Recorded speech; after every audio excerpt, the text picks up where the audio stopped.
होइन होइन, तपाईँले धेरै राम्रो कुरा गर्नुभयो होइन। म तपाईँहरूलाई धन्यवाद पनि दिन चाहन्छु। हिजो मार्सिङ धान चामलको भात खाँदाखेरि ब्याङ्कले लोन दियो, युवा जति सबै विदेश, उहाँबाट आएको पैसा र अब त्यो ब्याङ्कको लोन कसरी मिनाहा गर्ने? ज्ञानेन्द्र साई, दुर्गा परसाई,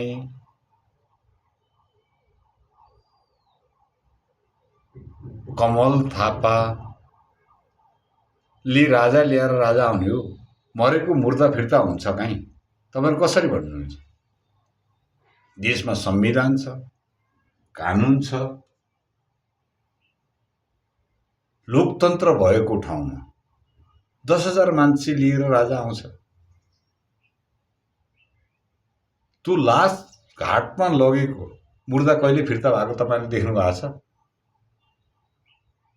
कस्तो कुरा गर्दै हुनुहुन्छ तपाईहरु?